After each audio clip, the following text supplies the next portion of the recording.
Hello, guys. Welcome back to the Queen of TV channel. Now, before we get into our intro, let's say some quick things first. Please watch the video to the very end and do not forget to like, comment, and subscribe. Yes, there will be cursing and profanity. If that is not your cup of tea, this channel is not for you. Lastly, I'll be giving my honest opinion about the episode and the show as a whole. So, without further ado, let's get into it. Welcome everyone, I'm your host, the Queen herself, and you are the Prince and Princesses. You're either a subscriber or you are a viewer. Either way, welcome. Today we are talking about H2O Season 3, Episode 9, The Sorcerer's Apprentice. Now I'm going to give you guys the quickest heads up. This is a more comedic filler episode. Nothing too big or groundbreaking happened. It was just an excuse to show off the powers, special effects, and just some regular shenanigans. So, since this episode is very straightforward, I think this video is going to actually be a lot shorter, especially in my review, because I really do not have much to talk about because there's nothing that bad to actually talk about. But there's some good things. So we start the episode at Mako Island with Cleo and Lewis wants Cleo to get rid of the magical water. She is reluctant to do it, but Lewis is adamant it needs to go. So Cleo pretends to get rid of all of it, but keeping some later to experiment on. Back at her house, Dom is giving Cleo's sister Kim some rules, and she decides she's going on a sleepover at their next door neighbor's house. Cleo gets home and asks her about it. She says, "Are you the police?" And Lewis tried to say that Cleo is just worried about Kim because she's going out at night, but Kim says the person she's sleeping over stays right next door. Dom gets a call from his friend Frank, who tells him that he can't come to the golfing um, field with him to actually play. He's upset about this, but Cleo uses this opportunity to use Lewis to get him out of the way so she can test on it. She says that Lewis would love to go play golf with her father. Lewis said he wouldn't, but Dom likes the idea and apparently is able to convince Lewis to go, much to Lewis's dismay.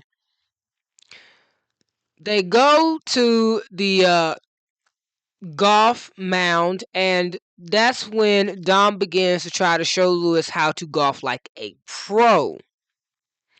And we actually see that Dom isn't that great, but Lewis is actually pretty good. So most of their plot line is of Lewis like beating Dom in his own game and Dom actually not doing great. He does try to call Cleo to tell him get out of it, but Cleo has her own issues and she doesn't want Lewis to find out. So she told Lewis to just figure it out. And it ends with Lewis actually letting Dom believe he got a hole in one so that way he can brag about it and feel good about himself, as he was very embarrassed to be losing in front of Lewis. I'm guessing that Dom thinks very highly of Lewis, and I'll talk about that in the review. So let's talk about like the main plot point of filler. So Cleo calls the girls to let them know that they're going to a special project. That project requires raincoats and they need to make sure they bring some. Bella has training to do with the band, but she says she'll be there once it's over. So Rikki ends up at Cleo's house where she finds out what this project is. Cleo kept some of the moon pool water, and that freaks Rikki out. Phil wants to test on it, and Rikki waits until Cleo leaves to use her powers to heat it up, causing it to multiply in a bunch of bubbles. Later on, when Rikki puts on her raincoat, it freaks her out that they're all surrounding the room, so she heats them all up, which causes them to evaporate. She thinks that it's a job well done until the water is dropping off of Cleo's light fixture into her fish tank where Hector is. Downstairs, Cleo is talking to Will, who happened to have shown up and is asking questions about the raincoats. But before she can even answer his questions, she hears Rikki scream her name. When she goes upstairs, she sees that Hector is surrounded in actual magical moon water. They decide to try to catch him, and it doesn't go great. They go through a slew of shenanigans trying to catch Hector. They have to keep Will preoccupied and give him lame excuses to get him out of their way so he doesn't see what they're doing. They end up chasing Hector to the bathtub where they try to put the lid over him instead of actually closing the lid, however. Rikki ends up covering over the drain where Hector goes through the drain. So obviously the water must have turned him into water to do this. Otherwise, Hector probably would have died. By the time they realize this, Cleo and Rikki are chasing Hector through the pipes where they find him caught in the sink. Cleo tries to use her powers to get him through, but she's afraid of squishing him. Rikki doesn't think that it's much of a loss, so Cleo accidentally splashes her with water, causing her to turn to a mermaid. Bella does eventually show up where she runs into Will and talks to him. And he's talking about, the raincoats, the weird stuff that's going on and stuff. And she's not able to give him an answer, but she's trying to give him enough answers to where he doesn't get suspicious. Cleo is upset that Hector is stuck in the pipes because she can't feel him anymore, and Rikki has to give her a pep talk. She eventually is founded by Bella. Bella finally comes in there, and Ricky's gonna keep Will preoccupied while Bella and Cleo chase after Hector, who starts to move through the pipes again. They see that he's made it outside, and Cleo tries to use her powers again, only for the wind to actually start blowing Hector away. Rikki is able to get Will to leave, who is even more confused than ever. They end up chasing Hector some more until they get to the end of the docks. If Hector falls into the water, he'll be lost forever because since he's a saltwater fish and not a freshwater fish, he probably will not survive. So Bella decides to use her telekinesis power to turn the water to jelly and cause it to drop in the bowl. This is all seen by Will, who can't actually see it because he's not up close, but he can see that they're standing and reaching out towards something. Cleo looks inside and sees that Hector's okay, and she's glad he's fine. This is where Will shows up, and he asks what's going on, and when he looks inside the bowl, he sees that it's a jelly mass inside of it that immediately turns back into water. He starts asking questions, but Bella gives him answers that she believes enough to convince him. However, knowing what I know about the next episode, he wasn't that convinced. So they leave. This is when Lewis and Dom do show up, and Dom is just bragging about his win and what he done. Cleo decides to admit everything to Lewis. Lewis apparently is not mad at Cleo. He says that despite how bad or how worse things get, he should have trusted her, and they make promises to each other.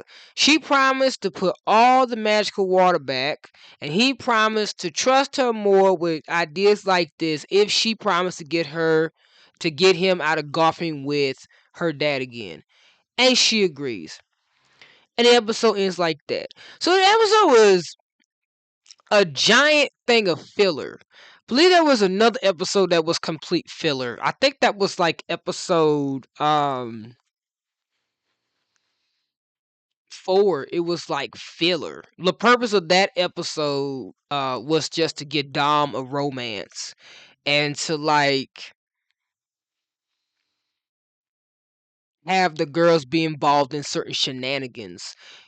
So each of these episodes so far have a running theme. Like they fall within the place of the name of their title card.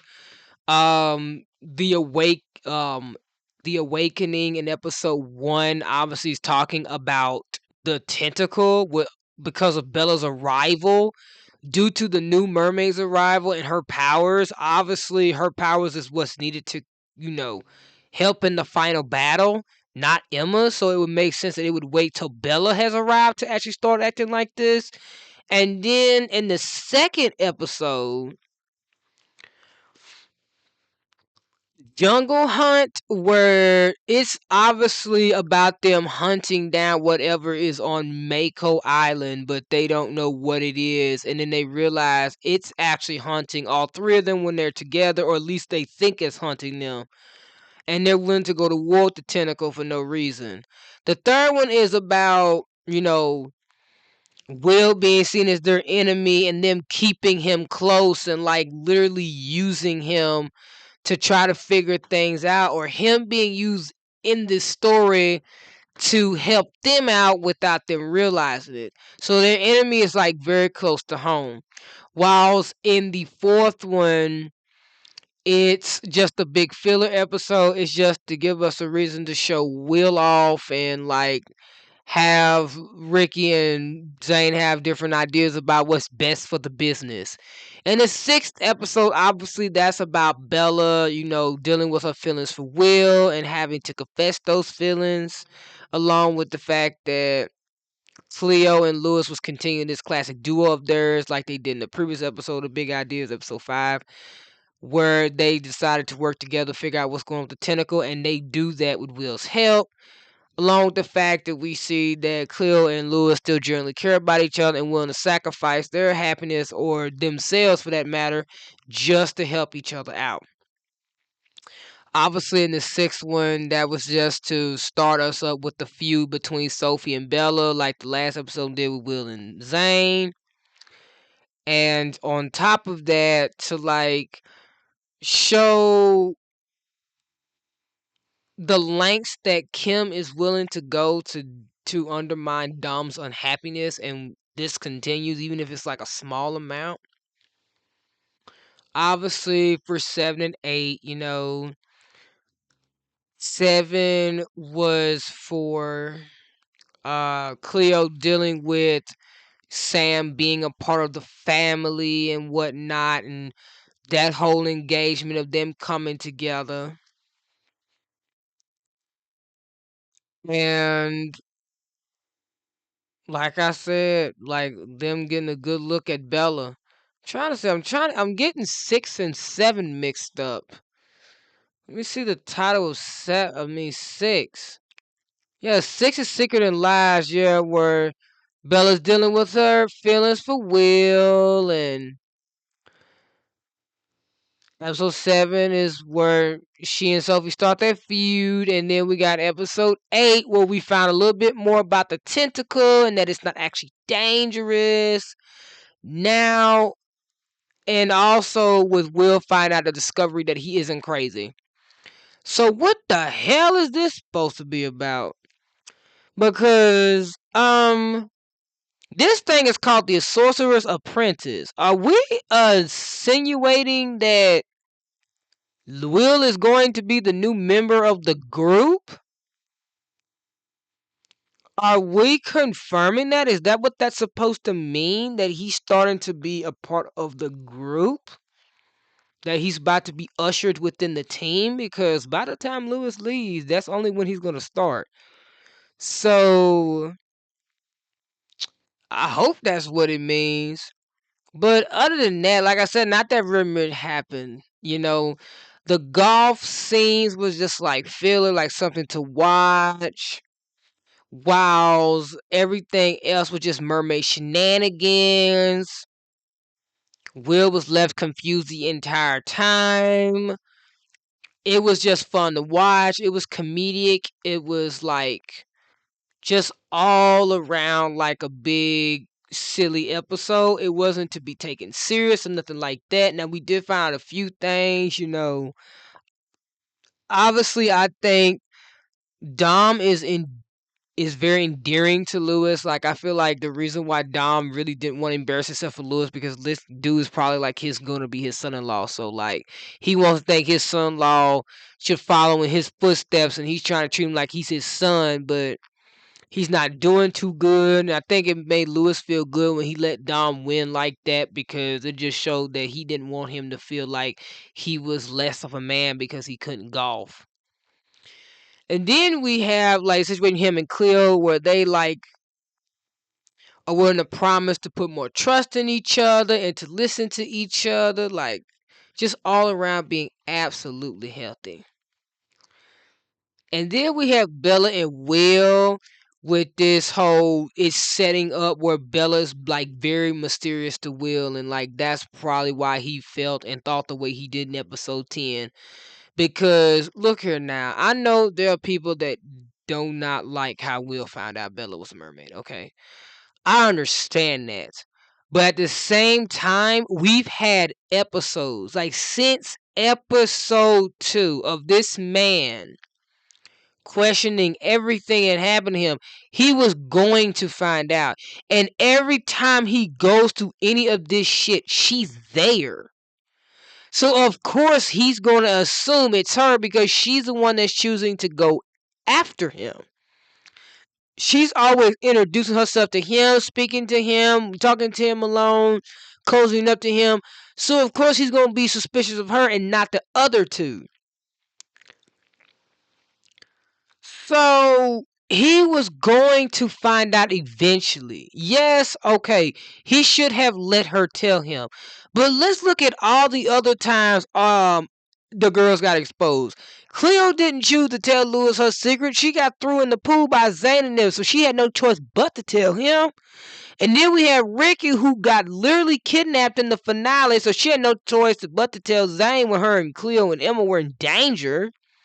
When Charlotte found out, the girls were completely oblivious that she was even there. Now, not to mention, Dr. Denner found out because the girls didn't know anything about those cameras. So, either way it go, there has never been a moment in H2O where they've gotten the choice to tell the truth. Because guess what? The only time that they decided to actually come clean was when Emma told Ash. But that could have still went badly. Because most of the time they didn't have that choice. So something like this was bound to happen. Bella not touching water was going to be suspicious. And on top of that, even if he didn't pour that water on her, he could have followed her and seen her as a mermaid. One way or another, he was going to find out, and it was better for him to find out than anyone else. So, yeah, it's not the right way to go about it, but it was going to happen eventually. Because, like, she was never going to tell him. I don't care what nobody says. She was never going to tell him. You can tell that she was never going to tell him by the way she starts acting towards him after finding out that Sophie's his sister. She even starts to gaslight him into thinking he's crazy. So it's like she's not going to tell him. And I believe that's what the episode is trying to say. Like, he's finna be a part of the team, but like only a part of it. Because he don't even know about the other two. Thank God they didn't wait that long. They literally waited like episode 12 to just tell him. Cause like at that point he was like, I'm not finna risk my life and help y'all until y'all start being honest. And I cannot blame him. They have been gaslighting him since he fucking showed up there. So excuse me for not being that pissed that he found out. But other than that, like this is just a filler episode to get Will closer to being more suspicious of Bella and the girls, because I doubt he believed her when she tried to make up an excuse about Cleo and Rikki. And then on top of that, at least we know what happens if the tentacle is around any kinds of water. Cause Rikki heating it up caused Hector to get caught up in that ball of water. And I just have to ask, how come that damn fish could breathe in that magical water? Like, and not be affected. But I guess we will never know. We on to the next episode though. We on to the next episode. I'm just letting y'all know right now. It is 2 something in the morning. I'm finna go to sleep sooner or later, and literally I have to get back up at 9:30 to make more videos for tomorrow. Cause like I said, we're finishing H2O on the 30th. So I'm trying to at least make it to 13 episodes as a goal for today's, which is Monday's videos. But when I make that goal, Tuesday gonna have the same number, and then it's just gonna be the top tens after that. But I have to pray to God I can finish. But that's all I got for you guys today. I'll see you guys in the next video. Hope you have a blessed day. Hope you have a wonderful day. If no one showed you this today, I'm telling you I love you. I'll see you in the next video. Goodbye, guys.